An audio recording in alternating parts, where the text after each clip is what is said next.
Bem-vinda, bem-vindo ao canal Angelina. Hoje vamos falar sobre mais uma religião cristã evangélica. Dessa vez é a Igreja Adventista do Sétimo Dia. Quem conversa conosco é o pastor Marcelo Rezende.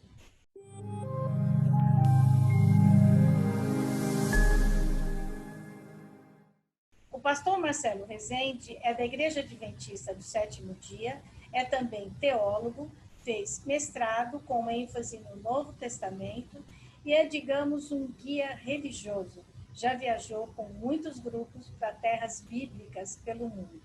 Pastor Marcelo Rezende, é um prazer recebê-lo aqui no canal Angeline. Muito obrigado por ter aceitado o nosso convite. Eu que agradeço muito, Cris, pelo seu convite. Para mim é um prazer muito grande estar conversando com você. Seria gostoso se a gente pudesse ter uma conversa presencial, né? Que não fosse assim, virtual, né? Mas é o que a gente pode fazer agora, nesses nossos tempos, né? E eu fico muito feliz também por poder estar aqui conversando com você e com todos os seus seguidores do seu canal, aqueles que acompanham o seu trabalho. Pastor, vamos começar perguntando já, como eu faço para todo mundo. Qual é exatamente a crença da Igreja Adventista do Sétimo Dia? A Igreja Adventista do Sétimo Dia é uma igreja que crê, em primeiro lugar, acima de tudo, na palavra de Deus, na Bíblia, como inspirada. Ela procura pautar os seus ensinos e os seus procedimentos, a sua prática, e até mesmo ensinar o estilo de vida para aqueles que fazem parte da denominação, com base naquilo que nós encontramos na Bíblia como um todo, Antigo e Novo Testamento. É uma igreja que, como diz o próprio nome, ela crê na breve volta de Jesus, na segunda vinda do Senhor Jesus, e ela crê na validade de tudo aquilo que nós encontramos na palavra, inclusive nos 10 mandamentos também. Por isso que ela tem esse nome, Adventista, o Advento, né? Crê na segunda vinda de Jesus, e do sétimo dia, porque ela crê na validade, na perpetuidade da lei de Deus, os 10 mandamentos, incluindo o sábado como um mandamento ali constando na lei de Deus.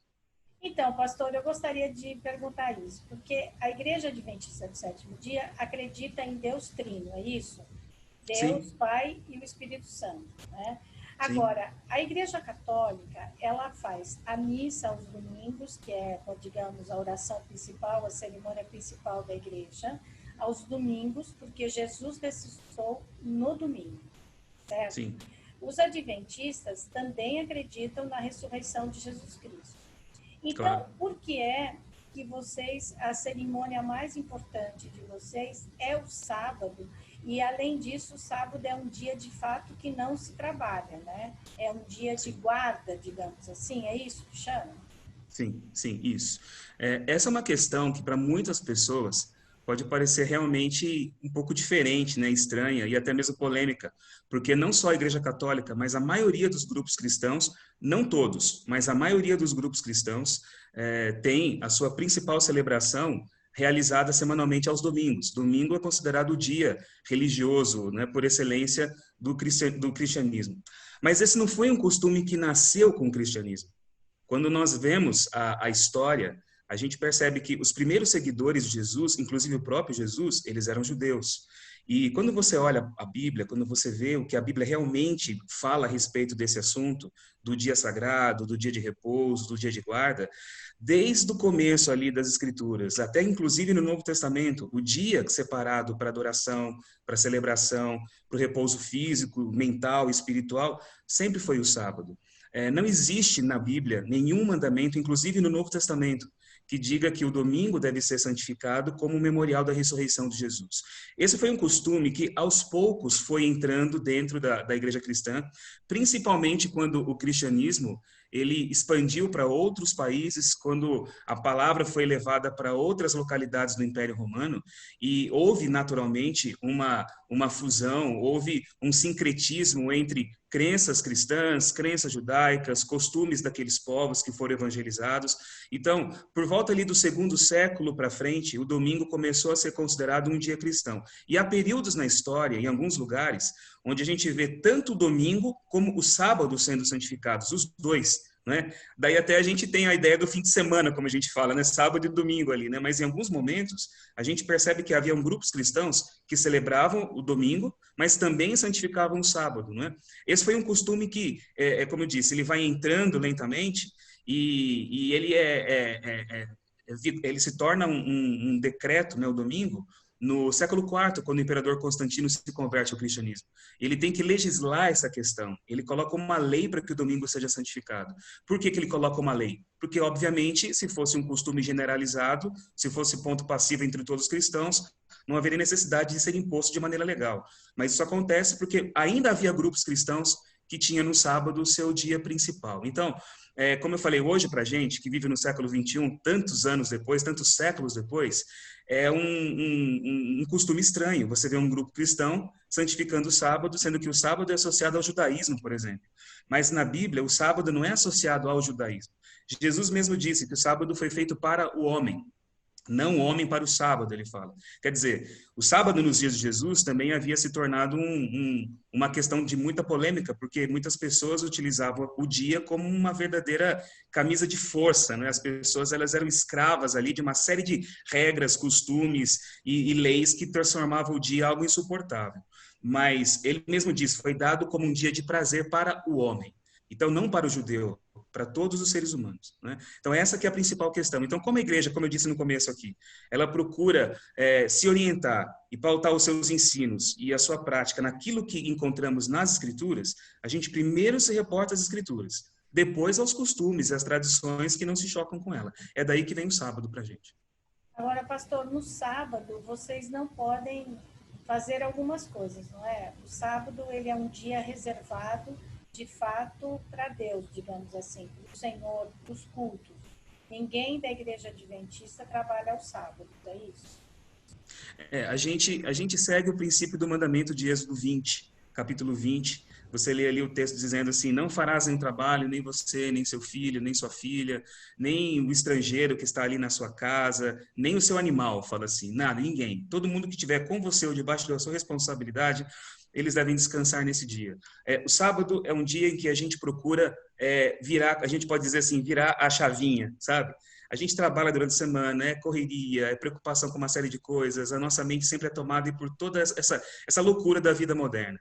O sábado é o momento para a gente dar aquela respirada, sabe? Para você deixar aquilo passar, para você lembrar que você também é gente, que você precisa de descanso, e não só o descanso físico. É o momento que você pode se integrar mais à sua família, você vai dedicar o sábado à família, você dedica o sábado também a atividades religiosas, ao momento do culto, mas não é só o culto, é uma série de outras necessidades que a gente procura suprir com esse dia. Coisa que muitas vezes a gente não faz aí num feriado ou em algum outro momento, porque de uma forma ou de outra a gente está sempre conectado, a cabeça está sempre ligada com várias outras coisas. Então esse tipo de exercício do descanso, ele é algo tremendamente necessário para os dias de hoje. Eu já li muitas coisas a respeito desse assunto, vários médicos, pesquisadores, psicólogos, pessoas de diversas áreas da saúde, mostrando a necessidade do repouso e de um dia para que você descanse, para que você olhe para a sua vida com outro olhar e você se valorize mais. Então, o sábado, ele é um dia, como eu falei para você, para ser um dia de prazer. É um dia em que a gente tem a oportunidade de poder ficar com a família, de realizar uma atividade diferente, de ter um momento diferente de lazer, até mesmo comer uma comidinha diferente, né? Você tem outras interações sociais, a gente fica com os amigos, tem um momento do culto. Algumas pessoas gostam de fazer atividades ligadas à igreja, né? Elas têm ali os seus ministérios, nos quais eles desenvolvem várias atividades, eles dedicam basicamente o sábado para isso. Então, há várias atividades que podem ser feitas e que são feitas no sábado. O importante é a gente virar a chavinha, como eu falei, não é? É você ter um momento em que você se desliga de toda aquela opressão do dia a dia e você possa cuidar mais de você, daqueles que você ama e da sua espiritualidade. Esse é o objetivo. Agora, no Brasil, por exemplo, o domingo é que é o dia do descanso, digamos assim, né?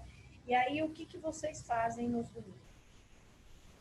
Olha, as pessoas que trabalham, né, em lugares ou em empregos que concedem a elas o fim de semana, sábado elas vivem da mesma forma, como eu falei aqui agora, né, dedicadas a essas questões.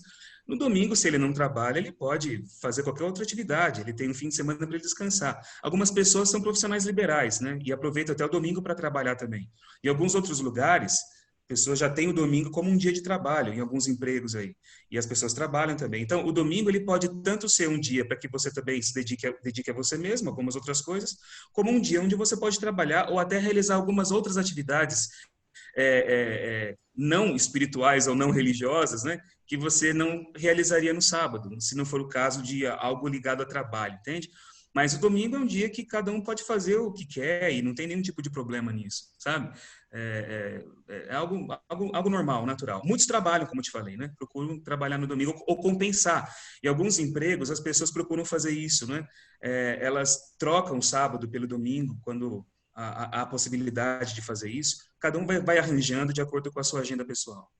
Olha, pastor, eu tenho uma curiosidade pessoal com as igrejas evangélicas, que é o seguinte, a igreja evangélica, ela basicamente acredita em Jesus Cristo, em Deus Trino, não é? Pai, Filho e Espírito Santo.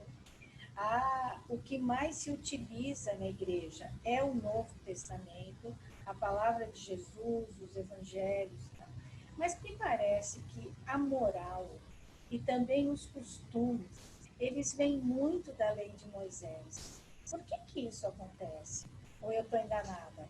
Não é uma questão de contrapor uma questão com a outra, entende?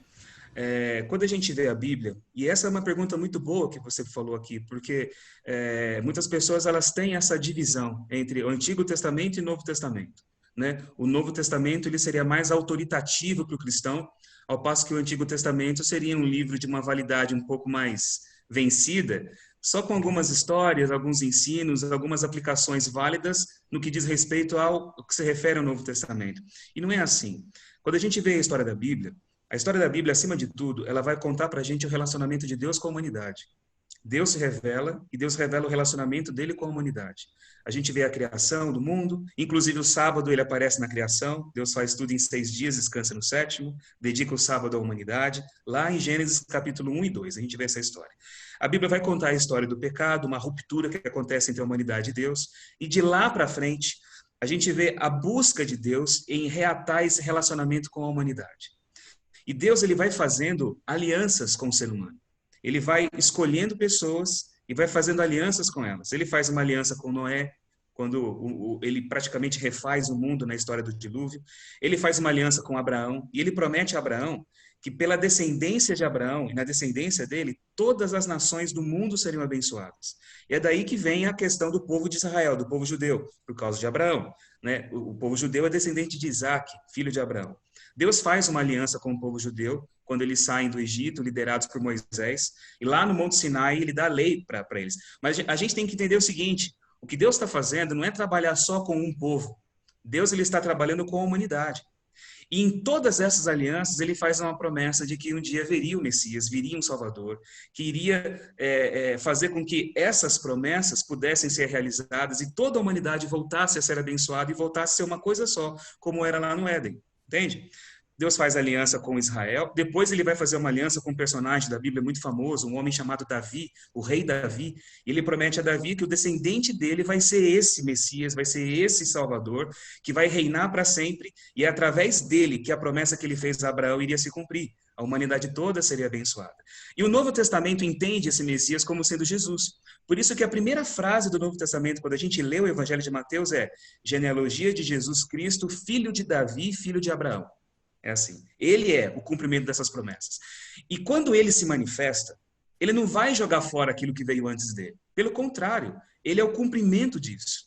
Eu só posso reconhecer Jesus como sendo o Messias, como sendo o Salvador, se eu entender tudo aquilo que o Antigo Testamento falou a respeito dele. Eu só vou entender a missão dele como Salvador se eu compreender tudo aquilo que o Antigo Testamento fala que o Messias faria. Então, eu não tenho Jesus contra a Bíblia, eu não tenho Jesus contra o Antigo Testamento. Só que ele vai ensinar para a gente uma coisa. Moisés, na lei dele, ele vai, obviamente, né, lidar com uma questão social, cultural, muito diferente da nossa realidade hoje.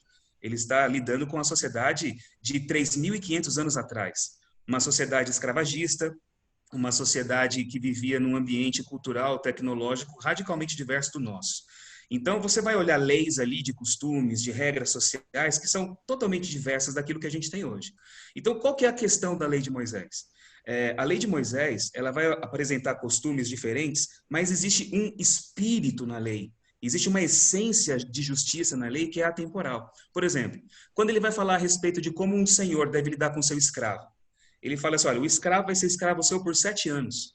No final dos 7 anos, se ele quiser continuar sendo seu escravo, você vai ter que furar a orelha dele na frente dos juízes da cidade, aí ele vai servir você para o resto da vida. Do contrário, ele tem o direito de um dia deixar de ser escravo, porque vocês foram escravos no Egito e vocês sabem como a escravidão é dura. Quer dizer, essa é uma lei que não tem como você aplicar hoje em dia. Você vai furar a orelha de um escravo teu, nem escravo a gente tem.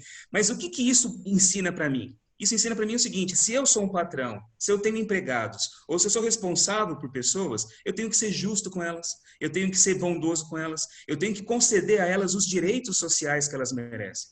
Então, existem essências, lições morais nessas leis de Moisés que são atemporais. O que que Jesus faz no Novo Testamento? No Novo Testamento, no Evangelho de Mateus, que eu mencionei aqui mesmo, no capítulo 5, 6 e 7, existe ali uma das seções mais conhecidas da Bíblia toda, que é chamado Sermão da Montanha. No Sermão da Montanha, Jesus ele vai tomar exatamente a lei de Moisés e ele vai revelar a essência dela para as pessoas. Ele não está jogando fora a lei de Moisés. Ele está ensinando essa essência ética, essa essência comportamental. Então ele vai dizer o seguinte, vocês ouviram o que foi dito aos antigos. Eu, porém, vos digo. Quando ele diz eu, porém, o que ele está mostrando é o seguinte, ele não está jogando fora o princípio, ele está mostrando a essência radical daquilo. Então ele fala o seguinte, olha, vocês ouviram falar assim, ame o próximo e odeie seu inimigo. A Bíblia não fala odeie seu inimigo, isso era um costume deles daquela época, entende? Mas eu digo a vocês, vocês não devem odiar ninguém. Se alguém bater na face direita, da esquerda. Vocês devem carregar o fardo 2 vezes mais. Então ele está pegando aquela lei, se você parar para analisar, ele está deixando ela muito mais difícil, Não, muito mais rígida. Porque ele está indo na essência do coração. Como né? disse aqui o pastor Henrique Vieira, da Igreja Batista do Caminho, o amor é um caminho difícil. Mas é um caminho difícil, por quê? Porque quando Jesus diz, eu vos dou um novo mandamento, amai-vos uns aos outros, na verdade, ele diz, não atire a primeira pedra se você tem pecado, não julgue o outro, não é olho por olho, não é dente por dente. Eu entendo que a mensagem da igreja é essa. O que às vezes eu me confundo, eu quero saber por que é que alguns costumes vêm do Antigo Testamento. Né? É isso. Sim, alguns costumes éticos, eles vêm do Antigo Testamento, porque o Antigo Testamento é tão inspirado por Deus quanto o Novo. Não existe um prazo de validade para ele, entende? Não tem isso. Agora, a grande questão, e isso é o que é importante para a gente poder entender. Eu disse assim que o Novo Testamento é a continuidade do Antigo, e que Jesus é o cumprimento daquilo que existe lá. Mas Jesus também é apontado na Bíblia como a maior revelação de Deus para a humanidade. Porque ele é Deus encarnado e ele é aquele que é a palavra. A própria Bíblia chama ele de a palavra. O Evangelho de João, no capítulo 1, no verso 1, diz assim, no princípio era o verbo estava com Deus e o verbo era Deus. Essa é uma tradução que ela não é tão assim precisa, porque ela traduz a palavra logos, grega, como sendo verbo, e na verdade é palavra, entende? É que os tradutores acharam que uma expressão feminina não cairia muito bem com Jesus, então eles colocaram o verbo por ser uma expressão masculina, sabe? Então, assim, no princípio... Sabe que se um dia eu me encontrar com Deus, eu quero saber tudo isso. Tem muita coisa. Como a mulher é maltratada, né? É verdade, infelizmente. Inacreditável. Infelizmente, coisa que Jesus mesmo já foi revolucionário nesse sentido, porque ele tinha discípulas. Ele tinha discípulas e ele também era financiado por mulheres naquele tempo, que era impensável para as pessoas, né? Mas o que é interessante que eu estou dizendo? Porque quando você vê a atitude de Jesus com Maria Madalena, né? Que para muitos seguidores, Maria Madalena faz parte dos apóstolos, e fazia mesmo, né? Sim, fazia.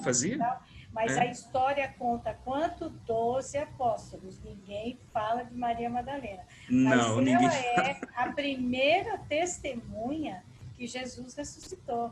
Né? Foi, e, inclusive ele envia ela aos apóstolos, né? Exato, de uma fé maravilhosa. Né?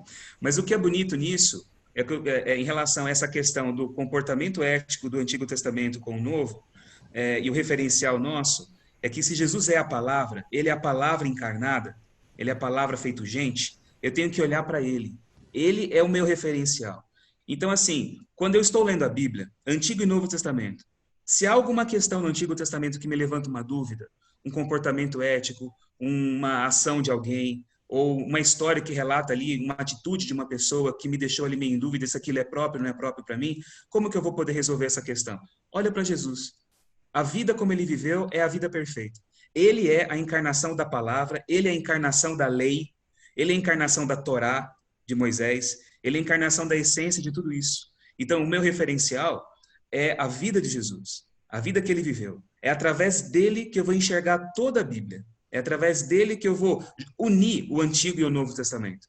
Porque, como eu disse, há muitas questões que são culturais, há muitas questões que são sociais, há questões que ficaram datadas pelo tempo, quando você percebe ali, no que diz principalmente a manutenção da vida comunitária, da vida social do passado. Não é? Como é que eu faço para lidar com isso? Como eu vou fazer a ponte entre um costume, um texto tão antigo, para uma realidade nossa hoje? Olha para aquele que está acima de tudo, de todas as épocas, de todos os tempos, aquele que é a palavra encarnada. Jesus é essa referência. Então, quando a gente começa a entender isso, a gente vai naquilo que o texto de uma carta do Novo Testamento fala, a carta chamada aos Hebreus, diz assim, no capítulo 1, havendo Deus falado aos pais de muitas formas, pelos profetas, nos últimos dias, ele nos falou pelo Filho, por ele. Então, eu uso ele como a referência de tudo. E é nele que eu vou ter essa questão. O que é bom do Antigo Testamento vai estar nele. O que passou, ele não vai viver, ele não vai encarnar aquilo. Sabe? E é assim que a gente tem que andar. Agora, pastor, a Igreja Adventista do Sétimo Dia acredita em anjos? Sim, claro. A igreja, porque a Cada um Bíblia de fala nós de tem, anjos. cada de nós tem um anjo da guarda, ou Sim. vocês acreditam só nos arcanjos? Não, não, a Bíblia fala o seguinte, que Jesus mesmo disse isso. Ele fala assim que nós tínhamos que fazer o bem para todos a todos, inclusive aos pequeninos, porque os anjos deles estão continuamente diante da face do meu Pai. Ele fala assim. É uma frase de Jesus, uma declaração dele. Então, quando ele fala os anjos deles, obviamente a gente entende disso, né? Que cada pessoa tem o seu anjo da guarda, né? Aqueles que nos representam, que nos guardam, que tomam conta de nós também. Então, a Bíblia, ela não é contrária a essa ideia. Ela apoia essa ideia. Pastor, e como que é a penitência na sua igreja? As pessoas, elas não se confessam com o pastor, por exemplo. Mas Não. como que é essa relação? Eu errei, eu vou até a igreja, me confesso com Deus, com Jesus, e tem penitência? Como é que isso acontece? Olha, a gente acredita que Jesus ele é o intercessor de todos nós. Paulo fala no Novo Testamento que Jesus ele é o intermediário, Jesus é o representante, Jesus é o nosso sacerdote. Jesus é aquele que faz a ponte entre a humanidade e Deus. Por quê?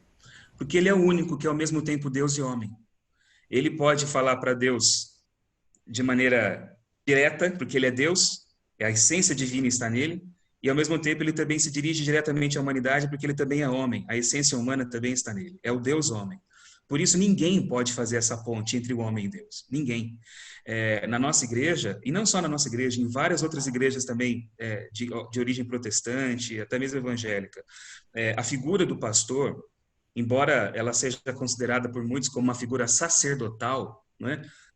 O pastor ele não faz ponte entre o homem e Deus. Então, eu não vou perdoar pecados em nome de Deus. Eu não tenho esse poder. Ele não deu isso para mim.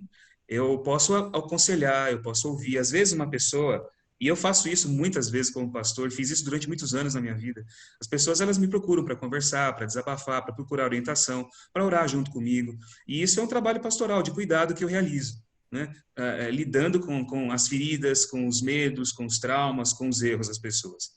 Mas você tem caminho aberto para Deus. Deus não está inacessível. Por causa de Jesus, o caminho foi aberto. Então, qualquer pessoa é sacerdote de si mesma diante de Deus. Entende? Eu posso chegar, não preciso nem ir na igreja. Eu não preciso ir num lugar. Deus não está fixo num lugar. Jesus disse que aqueles que o Pai procura como adoradores são aqueles que o adoram em espírito e em verdade. E quando ele disse isso, ele falou isso para uma pessoa, uma mulher, que estava questionando Jesus sobre qual era o lugar certo para se adorar. Se era em Jerusalém ou se era em outro lugar. Ele fala, mas não é lugar, é o Espírito, é o que ele fala para ela. Então, assim, na minha casa, no meu quarto, em qualquer ambiente, eu posso me conectar com Deus através da oração, eu posso abrir meu coração a Deus, eu posso pedir perdão diretamente para Ele, e Ele me perdoa. É como você lê no livro dos Salmos. Você lê o Salmo 51 de Davi, o rei Davi. Davi havia cometido um pecado terrível. Davi, ele adulterou, ele tomou a mulher de um soldado dele, ele manda matar aquele soldado para ficar com a mulher dele, daquele homem.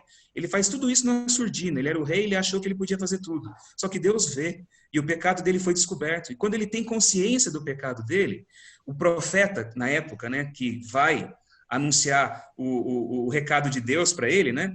O profeta fala, olha, Deus sabe o que aconteceu, Deus conta, ele conta uma história ali que mexe com o coração de Davi, e ele fala assim, olha, mas Deus já perdoou o seu pecado. Agora é você que vai ter que buscar o perdão e viver a sua vida de maneira correta. Ele não se confessa para o profeta, ele não pede perdão ao profeta, ele vai diretamente para Deus. Ele escreve o Salmo 51, e no Salmo 51, você vê ali um homem e Deus. É um homem abrindo o coração dele para Deus, pedindo perdão, confessando o seu pecado, mostrando toda a sua tristeza. É ele que procura ser limpo da culpa pela aceitação da misericórdia de Deus na vida dele. Então, o que a Bíblia estimula para a gente é esse relacionamento livre, esse relacionamento maduro, esse relacionamento confiante do ser humano com Deus. Eu, como pastor, eu posso orientar, eu posso ensinar, eu posso muitas vezes elucidar trechos da Bíblia que uma pessoa não entende, eu posso ajudar espiritualmente as pessoas, mas eu não tenho o poder de receber uma confissão, e eu não vou sair distribuindo perdão, porque em mim está o poder para isso, né? As pessoas, elas não têm essa obrigação. Elas me procuram na condição de um amigo espiritual delas, como qualquer um pode ser também, tá? Mas a confissão e o perdão é diretamente com Deus. Ele é o nosso representante e o caminho está aberto por ele. Pastor, quando eu anunciei o senhor aqui no programa, eu disse mais uma igreja cristã evangélica. E agora, pela sua fala, eu acho que eu cometi um erro, né? A sua igreja, o senhor não considera evangélico, o senhor considera protestante, é isso? Assim, o movimento evangélico, para a gente poder entender bem isso, o movimento evangélico ele vai nascer no comecinho do século passado, sabe, na virada ali do século XIX para o século XX, que você começa a ter um movimento dos evangelicals, como são chamados assim. Então, na história do movimento cristão, nós temos uma boa parte de catolicismo romano, depois uma cisão entre a Igreja Ortodoxa, a Igreja Católica, e um dos maiores cismas, uma das maiores divisões da história é a Igreja Protestante se separando da Igreja Católica no século XVI. Do movimento protestante, vários outros movimentos nasceram também. E agora, no final do século... 503 anos da Reforma, né? Agora, isso, 503 anos da Reforma, né, que nós estamos vivendo agora, né? No século XVIII, final do século XVIII, na segunda metade, melhor dizendo, do século XVIII, até a primeira metade do século XIX, nós temos nos Estados Unidos, basicamente, movimentos de reavivamento, porque muitos daqueles protestantes, eles já achavam que a igreja deles estava já meio, sabe, burocrática demais, fria demais, intelectualizada demais, ela precisava de vigor espiritual. E muitos movimentos acontecem nos Estados Unidos. E várias denominações surgem desses movimentos, inclusive a Igreja Adventista. É uma igreja que nasceu desses movimentos de reavivamento americano do século XIX. Tá? Ela é um fruto de um movimento assim. Né? E isso você tem até meados do século XIX. No começo do século XX, como resposta às questões levantadas pela sociedade daquela época, o evolucionismo, as teorias diversas ali a respeito da psicologia humana e várias outras coisas, o movimento cristão daquele tempo, eles preferiram se chamar de evangélicos porque eles tinham a crença baseada nos evangelhos e eles tinham o que eles chamavam de crenças fundamentais.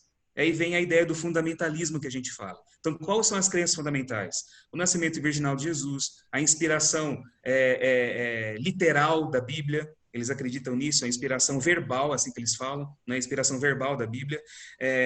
Várias outras crenças que são comuns à maioria dos grupos cristãos, mas eles colocam isso como um fundamento.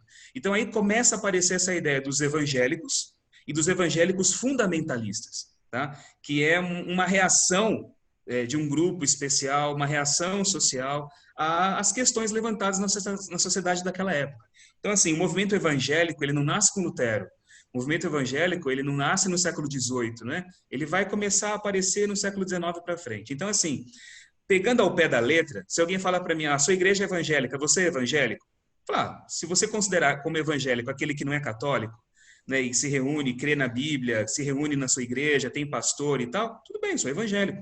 Mas se você for pegar historicamente, a minha igreja, como outras também, elas têm as suas raízes nesses reavivamentos protestantes, como a igreja metodista a igreja batista do sétimo dia é assim, a igreja adventista do sétimo dia também.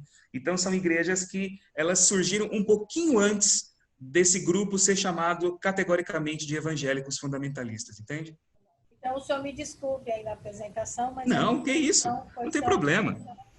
Não, mas não é um problema. Se você perguntar, você é evangélica, eu falo, sou. Isso aí não, eu só estou sendo assim, mais detalhista assim, com essas minúcias agora por causa da sua pergunta, mas isso não faz diferença, né? Muito bom, obrigada. Pastor, e na sua igreja, vocês fazem também a cerimônia do pão e do vinho? Sim, sim. Como é que é? Nós temos todos os ritos cristãos, o casamento, o batismo, a cerimônia da Santa Ceia, funeral, a unção de enfermos, são todos ritos que são bíblicos e são realizados também na nossa igreja, né? A gente só não faz o batismo infantil, o batismo de crianças não. Nós fazemos uma cerimônia de dedicação das crianças. Nasce uma criança, alguém quer apresentar um bebê para a igreja, quer dedicar a Deus, há uma cerimônia especial de oração ali, pública, daquela família com aquela criança na igreja, né? Mas a cerimônia da Santa Ceia, assim que a gente chama, agora, ou a cerimônia... Desculpa. E daí, Sim. com que idade a pessoa é batizada na igreja? A gente batiza quando a pessoa já tem uma certa compreensão do certo e do errado, do que é bom, do que não é, quando ela se decide, tá? Isso varia bastante, né? Geralmente, por volta dos seus 10, 11 anos, uma criança já tem consciência de que ela quer se batizar ou não. A gente procura evitar, a gente não tem o costume, eu mesmo, não tenho o costume de ficar batizando criancinha muito pequena, porque ela também não tem percepção das coisas, sabe? Mas ali, já num pré-adolescente ou um adolescente, já tem ideia já de muitas coisas que ele quer seguir. E principalmente, se a família professa a mesma fé, se ele tem em casa apoio de pai, de mãe, para poder ajudá-lo a seguir esse caminho, então a gente tem segurança para poder batizar uma criança assim, quando ela manifesta o desejo. Mas é ela que manifesta o desejo, ninguém deve forçar esse tipo de atitude, tá? Mas falando da Santa Ceia, como você disse, a gente celebra o rito do lava-pés junto com a Santa Ceia. Jesus, ele lavou os pés dos discípulos na noite em que ele celebra a Santa Ceia, e ele disse assim, olha, eu sou o mestre e o Senhor, e lavei os pés de vocês. Então eu fiz isso para que vocês também façam a mesma coisa, façam como eu fiz.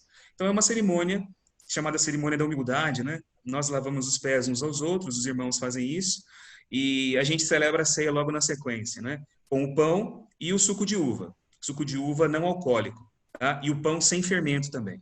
Por que isso? Porque Jesus, ele celebrou a Santa Ceia dentro de um contexto de uma festa judaica chamada Festa da Páscoa, que é bem diferente da nossa Páscoa hoje, né? Nossa Páscoa é coelhinho e chocolate, e ela celebra a ressurreição de Jesus, a Páscoa, né? A Páscoa cristã.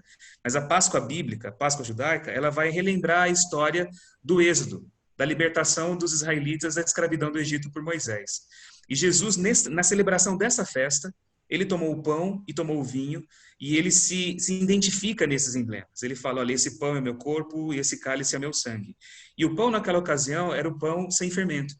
É a chamada matzah dos judeus, é um pão que não tem fermento. É o pão Né? ázimo, Então, né? o pão ázimo, exatamente, é o pão ázimo. Então, a gente faz a Santa Ceia com pão ázimo e com um suco não alcoólico. Né? Porque na Bíblia também... Agora essa Sim. cerimônia, ela é feita semanalmente, ela é uma vez por mês, como que é? Geralmente ela é feita trimestralmente. E uma vez por trimestre, tem o lava-pés. cada vez tem o lava-pés. E Esse costume nosso é feito com quem? Porque, por exemplo, a Igreja Católica, né, que é a minha referência, na verdade, sim, ela sim. faz a cerimônia do lava-pés na Quinta-feira Santa, né? Isso. São escolhidos 12 representantes da sociedade e o padre lava os pés. Como que é feito esse lava-pés na sua igreja e como essas pessoas são escolhidas? Ou todo mundo todos participam, todo mundo participa. A cerimônia da Santa Ceia é uma cerimônia aberta. Todos que têm o desejo de participar podem participar. Não é uma cerimônia que é fechada apenas para um grupo exclusivo de membros, né? Todos podem participar entendendo o significado da cerimônia, compreendendo aquilo que ela representa, e se ela sente no coração o desejo, ela pode participar. Inclusive, se você for numa igreja adventista, se você estiver presente, e eu estiver lá celebrando a Santa Ceia, você pode participar tranquilamente, tá? Se você tiver no seu coração o desejo. Mas eu fiquei curiosa Como é que lava o Lava-pés. pé de todo Então, mundo? o lava-pé é o seguinte, as pessoas escolhem o seu parceiro, geralmente os homens com os homens, mulheres com mulheres, né? E os casais que querem fazer marido e mulher também, entre eles ali, família, podem fazer. Mas todo mundo participa. E você Daí escolhe o todo seu mundo parceiro. leva o quê? Uma bacia com água? Não, Como é isso é que tudo é? fornecido lá na igreja, tudo é fornecido na igreja. A igreja já tem todos os seus utensílios para poder realizar o lava-pés, né? Geralmente é um pátio fora da igreja, ou um salão separado, um local separado, Ah, já daí tem ali as cadeiras. faz primeiro o lava-pés e depois vai Isso, para o culto e aí isso. faz a Santa Ceia. Aí faz a Santa Ceia. Já tem ali as Interessante. cadeirinhas, tem as toalhinhas, tudo descartável ali, nada, sabe? As pessoas fazem o lava-pés e voltam ali para a igreja, assumem ali os seus assentos e espera ali começar o momento da distribuição dos elementos ali, da Santa Ceia propriamente dito, né? É assim que Enquanto funciona. faz o lava-pés, tem algum tipo de oração que a pessoa faz ou é só para lembrar um gesto de humildade? Isso é um momento muito particular. Algumas pessoas, elas oram, elas mesmas oram, algumas pessoas elas cantam hinos, né? É costume você às vezes entrar num local onde as pessoas estão lavando os pés umas às outras e ouvir ali os irmãos cantando a mesma música junto, no momento de louvor, sabe? Mas isso é uma questão muito particular, é o momento da pessoa. Por que isso? Porque é uma cerimônia simbólica, como várias outras, né? E esse ato do lava-pés é aquilo que Jesus falou para Pedro. Quando ele lavava os pés dos discípulos, ele foi lavar o pé de Pedro. E Pedro falou o seguinte: o meu não. O senhor pode lavar o pé de todo mundo aqui, mas o meu o senhor não encosta. Né? De jeito nenhum. Poxa, ele é o mestre, vai lavar o meu pé? Só que com esse ato de humildade de Pedro, ele também estava se colocando acima dos demais. Né? Ele falou: não, olha, esses caras aqui são todos uns bobos que não estão entendendo nada, mas eu sei o que está acontecendo aqui e o meu o senhor não vai lavar, não. Ele falou, né?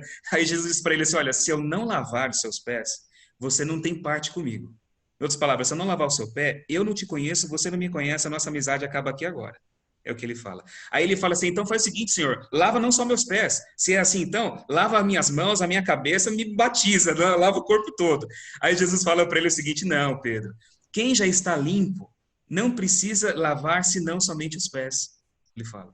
Quer dizer, eu tenho um compromisso com Jesus, eu me batizei, eu sigo o caminho, eu estou vivendo a minha vida procurando cada dia mais viver a vontade dele e ser uma pessoa melhor.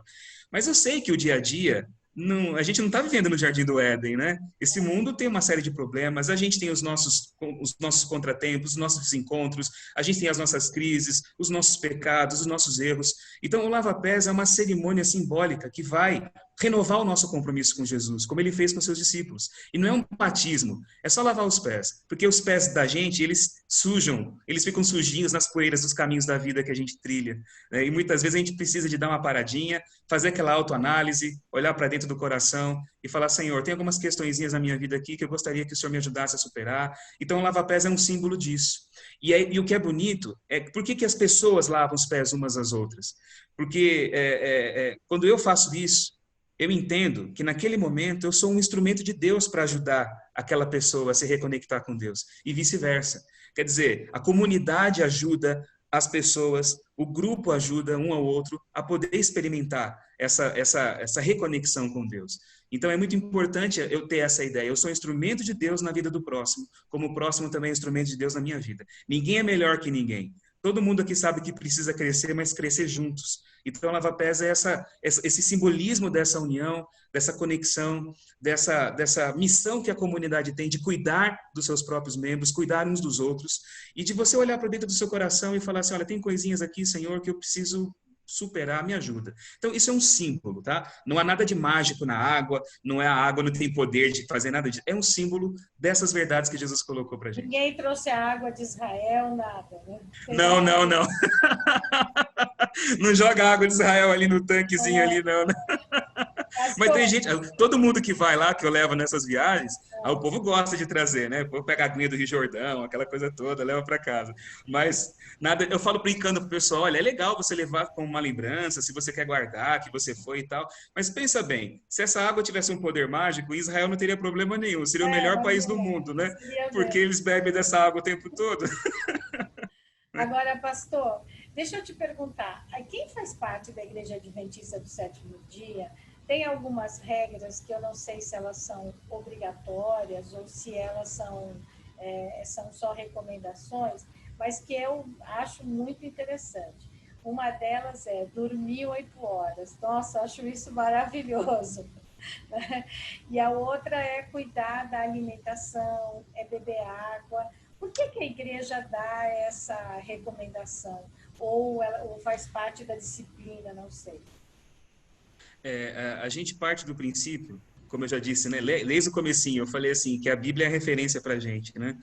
Na Bíblia fala que o nosso corpo é templo do Espírito Santo. O Espírito Santo habita em nós, habita no nosso corpo. Então, a gente tem que cuidar bem dessa casa aqui, porque essa casa é habitada por gente muito importante. E a Bíblia fala, vocês não são de vocês mesmos, vocês foram comprados por um preço muito valioso, que é o sangue de Jesus. Então, a vida de vocês é valiosa. Deus cria a humanidade, Deus criou o homem, criou Adão como um ser material, um ser físico, né? Ele não trouxe Adão de nenhum outro lugar e falou assim, agora entre nesse casulo. Ele cria o homem, ele cria no relato do Gênesis aquele boneco, né, de barro, e ele sopra o fôlego de vida e ele passa a ser uma alma vivente. Então, a vida física é muito importante. E a qualidade da vida física é fundamental para que a gente também tenha qualidade em todos os nossos relacionamentos. Como que eu posso ter uma vida espiritual saudável? Como posso ter uma vida relacional saudável se fisicamente eu não estou bem? Então, o desequilíbrio em qualquer uma dessas áreas, ele vai afetar a nossa vida. Desequilíbrio emocional, psicológico, espiritual e físico vai afetar as áreas da nossa vida. Então, assim, é mandamento de Deus você cuidar da sua vida, porque você é valoroso, você é importante. E Ele ama cada um de nós, Ele quer ver a gente bem. Então, a Bíblia tem uma série de orientações a respeito de saúde. Alimentos que são próprios, alguns que não são, coisas que fazem bem, coisas que não fazem. Se você for no nutricionista, ele vai falar a mesma coisa que a Bíblia vai falar para você. Tá? Ele vai chegar lá e, às vezes, ele vai ser até mais rígido quando coloca ali o cardápiozinho que a gente tem que seguir na vida. Quer dizer, isso não é novidade, isso aqui não é assim, vocês não comem tal coisa para vocês serem salvos. Não tem nada a ver isso. Isso não tem a ver com salvação, tem a ver com qualidade de vida agora, viver agora o que Deus quer para a sua vida. Entende? Então, assim, ninguém obriga ninguém a fazer nada na igreja. A igreja ela vai recomendar como princípio e como princípio bíblico. Então, você quer seguir o que a Bíblia fala? A Bíblia está ensinando isso daqui. Né? Quais então, são assim, essas recomendações? As recomendações que a gente tem, a gente costuma chamar de os 8 remédios naturais. Né? São os remédios que você vai poder, tem aí de graça, e se você praticar isso e usar isso, você vai viver bem. Primeiro é água, beber muita água, você se hidratar bem, você ter ar puro, respirar ar puro, ter uma alimentação saudável, equilibrada, balanceada, né? Isso é muito importante. Praticar exercícios físicos, ter o repouso que você falou, as 8 horas de sono, isso é fundamental também. Ter temperança, que é o quê? O domínio próprio, você saber se controlar, saber dominar suas vontades, seus desejos. Luz do sol, luz solar, que é importante a gente tomar sol, e confiança em Deus, ter fé em Deus. Então, esses são os 8 remédios naturais que a gente ensina como igreja, e também com base naquilo que a Bíblia fala, né? Se você praticar isso na sua vida, automaticamente você vai ter uma vida melhor. Isso é resultado de coisas boas que a gente deixa de fazer, né? Eu tenho dificuldade para dormir, para te falar a verdade, né? Eu sei que a gente tem que dormir 8 horas, eu tenho problema com sono. E hoje em dia a gente tem problemas com sono muitas vezes, porque a vida é muito estressante, a vida é muito corrida. Então, a gente vai trabalhando, quando você olha, já deu a hora de dormir, já passou da hora e você não consegue desligar a cabeça, e é aquele estresse, é aquela correria. Então, olhando por esse ponto de vista, se a gente não para mudar essa realidade, se a gente não entende o valor disso, a gente é levado por um fluxo do estilo de vida atual e a gente se acaba, como a gente vê aí a saúde deplorável na vida de muitas pessoas. Né? O sábado tem esse objetivo também. Também é um mandamento para saúde mental, saúde física, saúde espiritual e saúde relacional também.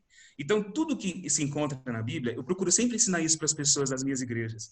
Não é assim, isso é uma regra, isso é uma ordem, isso aqui é um preceito, se você não fizer, você está pecando e você não vai para o céu. Não é nada disso.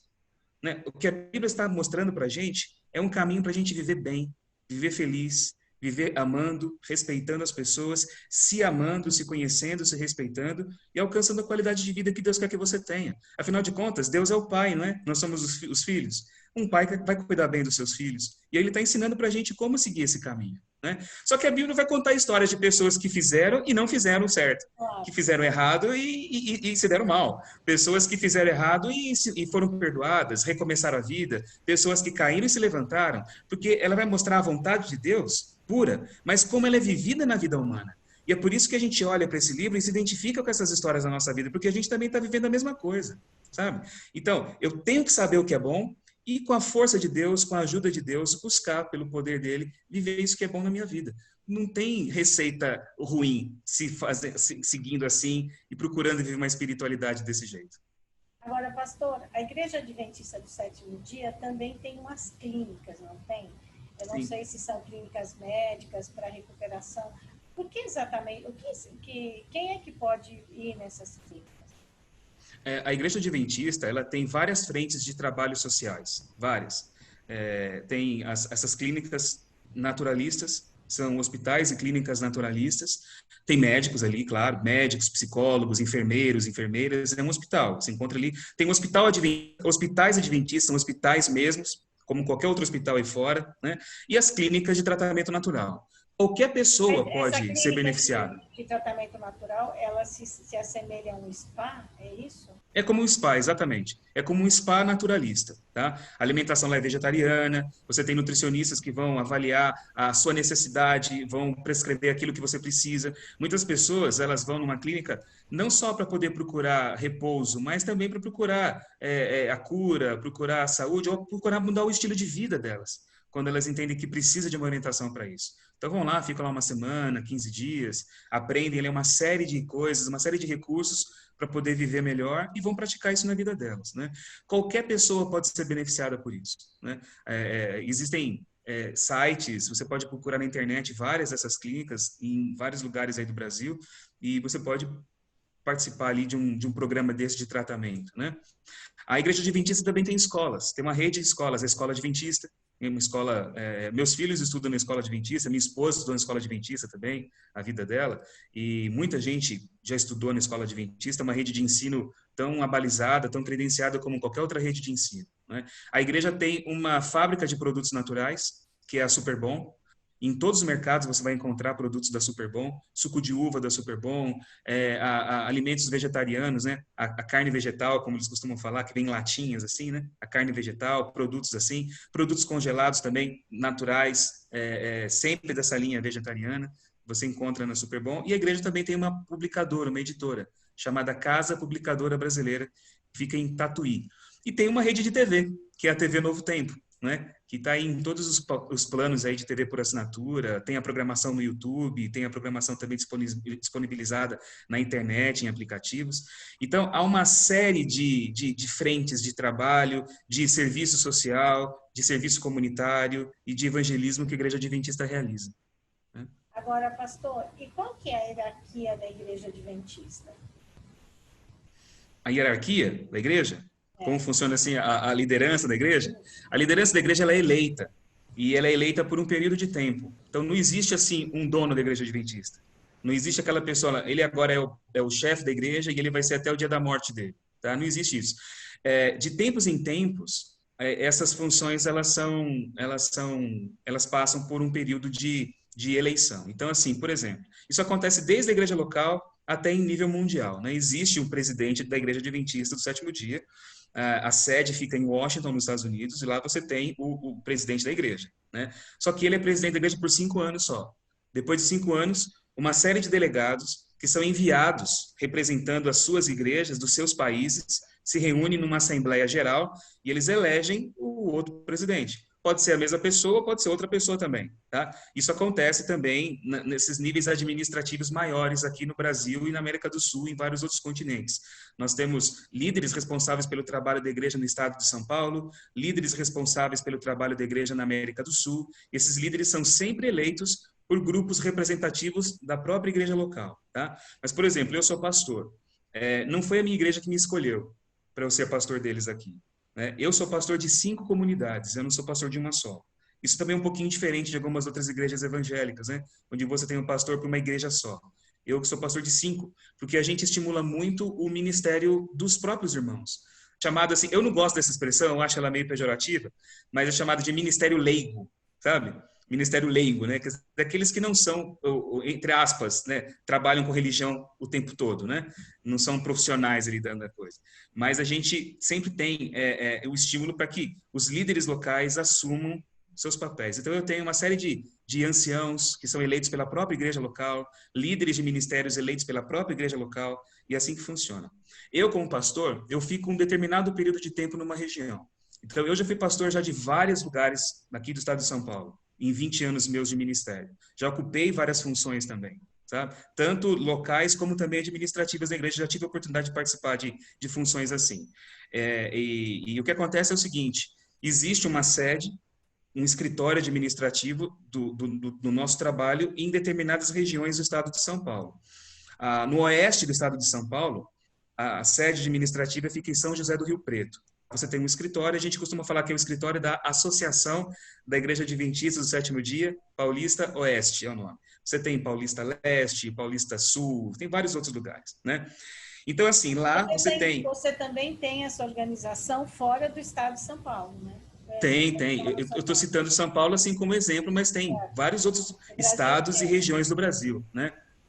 Então, assim, essas associações, elas vão formar aquilo que nós chamamos de união.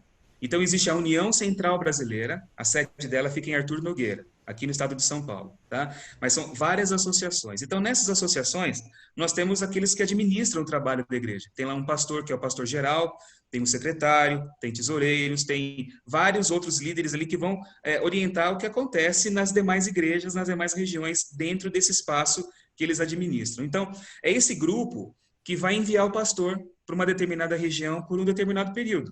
Então, eu fui enviado aqui para São Carlos no finalzinho de 2013. Eu estou aqui desde 2014, né? Geralmente, a gente fica 4, 5 anos no lugar, né? Aí me mandaram para cá e eu passei um pouquinho. Eu já estou indo já para 7 anos aqui já, né? 7, 8 anos, né? E o que eu não acho ruim, não. Eu gosto muito de morar aqui em São Carlos. Aqui o povo é muito bom e aqui eu me sinto em casa também. Mas eu sei que vai chegar um momento que eu não vou ficar mais aqui. Eu também não sei para onde eu vou, né? Na hora ali. Pastor, e por que tem esse rodízio? Por que eles gostam de que as pessoas mudam? Porque assim, a igreja, quando a igreja ela fica muito tempo na mão de uma pessoa só, aquela pessoa ela meio que vai moldando a igreja à sua imagem e semelhança, entende? E às vezes pode acontecer de uma pessoa, sei lá, começar a achar que ela é a dona daquilo, ou ser tentada a usar de algum tipo de autoritarismo. O ser humano tem suas falhas no coração e a gente sabe que isso tem em todo lugar, não é? E para que a própria igreja também seja abençoada com estilos diferentes de pastores. Então, tem um pastor que ele vai ser um pastor mais amigo, mais conselheiro, tem um pastor que vai ser mais adepto a projetos, a construção, a trabalhos sociais, tem um pastor que ele vai gostar mais de ensinar a palavra, ele vai ser um pastor mais teólogo, por assim dizer. Então, a igreja ela sempre vai crescendo, com lideranças diferentes, ela sempre vai aprendendo, ela sempre vai se renovando, entende? E eu também, como pastor, também vou sempre aprendendo, porque eu estou sendo constantemente desafiado a lidar com pessoas diferentes, culturas diferentes, lugares diferentes. Isso vai transformando a minha própria maneira de entender a vida humana, entender a mente humana, entender os relacionamentos humanos de uma forma diferenciada. Então é bom para todo mundo, né? O ruim é mudar, né? Porque a gente acostuma com o lugar, a gente faz amigos, a gente vai criando raiz, de repente tem que pegar tudo embora, sabe lá Deus para onde, né? Mas tanto a igreja, ela cresce dessa forma, ela é abençoada, como também os pastores, eles também são abençoados assim. E eu vivo assim há 20 anos já. O senhor tem um monte de lugar para voltar nas férias, né?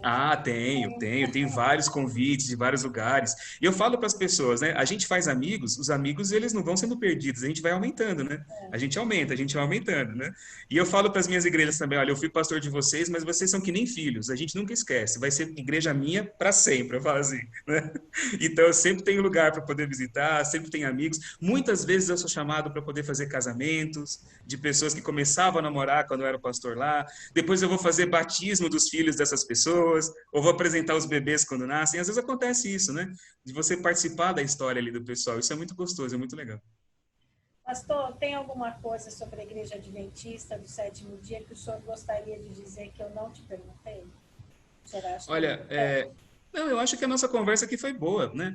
Para quem nunca ouviu nada a respeito da igreja, eu acredito que dá para ter uma boa informação aqui com base nessas suas perguntas, porque você foi ali vital e foi no ponto daquilo que realmente é o diferencial, né? Mas a Igreja Adventista do Sétimo Dia, ela é uma igreja, como qualquer outra igreja, que procura respeitar a palavra, procura respeitar a Bíblia, procura ensinar as pessoas a isso, procura fazer o bem para a comunidade, para a sociedade. A gente tem uma ênfase muito forte nisso. E isso é uma coisa que eu creio. A gente olha hoje o mundo à nossa volta. Infelizmente, né, a nossa sociedade está tão dividida, está tão polarizada, né, entre vários ideais, ideais políticos, ideais religiosos. E é muito difícil a gente encontrar, às vezes, um discurso de união, um discurso de solidariedade. Isso, infelizmente, tem se tornado aí a nota temática dos relacionamentos aí sociais dos últimos tempos. Mas eu acredito que a igreja, isso não só a igreja adventista, tá? As igrejas cristãs em geral. Mas eu falo como adventista porque essa é a visão que eu gosto de passar para a minha igreja. E eu aprendi isso da igreja adventista também. A igreja, ela é um instrumento para poder fazer o bem para a sociedade. Ela não é uma instituição que deve apenas crescer para si mesma, tá? Vamos ter uma igreja grande, uma igreja poderosa, uma igreja forte. Não. A igreja, ela existe como agente do reino de Deus. A igreja não é o reino de Deus, tá? Ah, eu faço parte de uma igreja, eu estou no reino de Deus. Não. A igreja, ela representa os valores do reino de Deus, ela é agente do reino de Deus. E como tal, ela tem que procurar se esforçar para poder fazer o bem para a sociedade e transformar o meio social onde ela está inserida, levando as pessoas condições de cidadania, levando as pessoas condições de vida, levando as pessoas instruções para poder melhorar a sua vida. Então, essa transformação que muitas vezes nós esperamos vir das autoridades públicas, né, ou de partidos políticos, e quase nunca vem, né? Às vezes aqui e ali algumas coisas boas acontecem, mas muitas coisas ficam ainda sempre, né, na pendência para serem realizadas. Eu creio que a igreja local pode fazer isso. Ela pode ajudar com cultura, pode ajudar com arte, pode ajudar com comida, pode ajudar com emprego, pode ajudar com cidadania, pode ajudar com uma série de coisas, tá? E ainda por cima, ela ajuda a pessoa a se reconectar com Deus, a descobrir a sua espiritualidade e a ser devolvida para a sociedade como uma pessoa melhor. Então a igreja, ela pode fazer isso. E ela foi colocada nesse mundo também para isso. E essa é a missão que nós temos como igreja adventista, e não só a igreja adventista, toda igreja cristã deve seguir isso, porque foi isso que Jesus fez. Jesus ensinava as doutrinas, ensinava o conteúdo espiritual, filosófico, místico do reino de Deus, mas ele curava, ele era amigo, ele recebia, ele restaurava, ele fazia o bem a todos. E é essa que tem que ser a nossa missão também. Porque, né, pastor, a fé sem caridade não vale. É morta. É morta, não é nada. Não tem como, né? A fé sem caridade é morta, não é? O Tiago, na Bíblia, ele fala isso, né? Ele fala assim, olha, mostra para mim a sua fé sem obras, que eu mostro para você a minha fé por aquilo que eu faço. Ele falou. Então, a fé, ela não é só um sentimento abstrato, não é só uma crença subjetiva, né? A própria palavra fé, traduzida literalmente, tanto do grego como do hebraico, né? Emuná em hebraico e pistes em grego, ela vai significar fidelidade. É mais do que uma crença. Ela é um estilo de vida. É uma vida vivida fielmente, é uma vida fiel aos seus valores e é uma vida que vai expressar essa fidelidade naquilo que realiza. Então, isso, acima de tudo, é fé. E a gente não pode esquecer disso nunca. Pastor, olha, muito obrigada. Mas antes, eu queria que o senhor deixasse aqui, eu vi que a sua mensagem foi maravilhosa. Mas é o seguinte, a gente está vivendo um país tão polarizado, né? Tanta briga, tanta discussão, onde inclusive um grupo de evangélicos briga, né, por um autoritarismo absurdo, e todos os outros evangélicos pagam o pato por isso, digamos assim, né, no linguajar bem popular. E, ao mesmo tempo, a falta de respeito é enorme, principalmente com as outras religiões. O senhor vê as religiões de matrizes africanas, né? E taca fogo no terreiro de Umbanda, no terreiro de Candomblé, e briga com não sei quem. E a cultura do interreligioso, a cultura do encontro, a cultura da paz, é uma coisa que precisa ser cultivada, precisa ser falada, porque não é possível tanta gente falando de Deus e tanta gente brigando. Tem alguma coisa errada, né? Então, claro, eu queria que o senhor dissesse uma palavra para esse país tão polarizado que ficou, entendeu? Como você falou, tanta gente falando de Deus, o problema é que eles emprestam a palavra Deus a uma identidade de um ser que não é aquele que nós conhecemos nas Escrituras e que não é o Pai de Jesus. Tá? Porque o Pai de Jesus é o Pai da humanidade, não é de uma denominação, de um partido político, de um grupo étnico, é de todos. Eu falei aqui a princípio do sábado, né, para você, que eu acho bonito nisso? Eu, como pastor adventista. Por que eu observo o sábado? Porque eu creio que Deus é o Criador. Eu creio que Ele fez tudo. E de um, Ele fez todos. Eu creio nisso. Que a humanidade vem de uma única fonte, de uma única origem. Entende? E o próprio mandamento do sábado fala: nesse dia você vai descansar, seu filho, sua filha, seu animal, seu estrangeiro. O próprio sábado, ele carrega uma consciência ecológica, porque a natureza, você faz parte da natureza. Você está integrado ao meio ambiente. Cuide disso. Você tem que cuidar disso. Isso aqui é vida, veio do Senhor, veio do Criador. E não é só você, é o seu próximo, o estrangeiro que está nas suas portas. Aquele que é o diferente de você também merece da mesma forma que você também. Então, o próprio mandamento do sábado, ele tem essa visão da igualdade dos homens, da igualdade do gênero, porque é homem e mulher, você, sua filha, seu filho, da natureza, da sua integração com a natureza. Isso é a essência do Evangelho, entende? O Evangelho, ele vai fazer com que, uma vez que você compreenda quem você é aos olhos de Deus, você vai compreender o valor do próximo também aos olhos de Deus.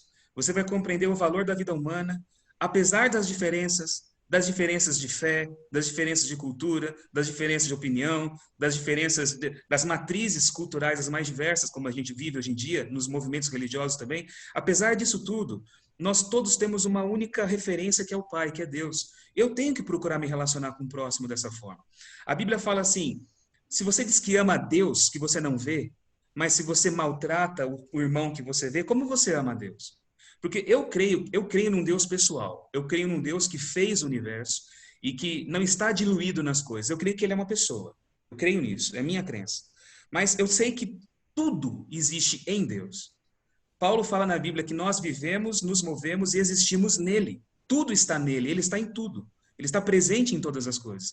Só que eu não vejo Deus, eu não pego Deus aqui. Eu sei que ele está, a vida dele está em tudo, mas eu não pego nele. Como é que eu me relaciono com as coisas dele? Como é que eu me relaciono com ele?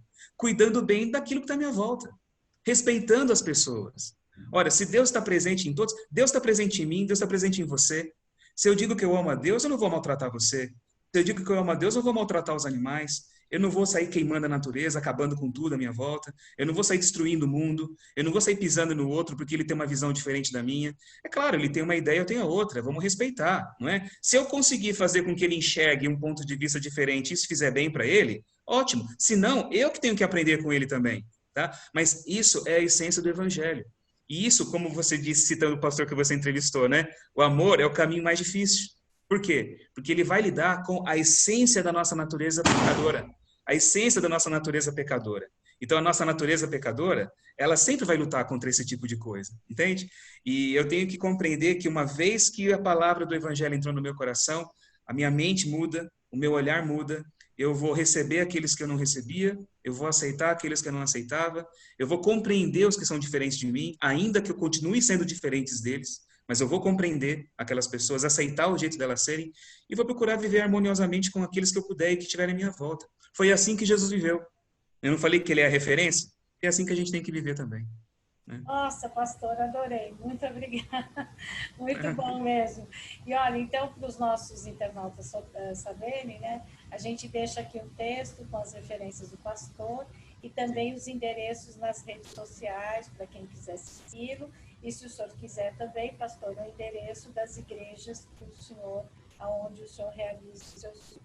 Ótimo, sim, sim. Muito vamos disponibilizar para eles aqui. Eu que Muito agradeço obrigada, você, Cris. eu agradeço. Muito Muito obrigado. obrigada. Obrigada. Muito obrigado. Um abraço. Obrigado.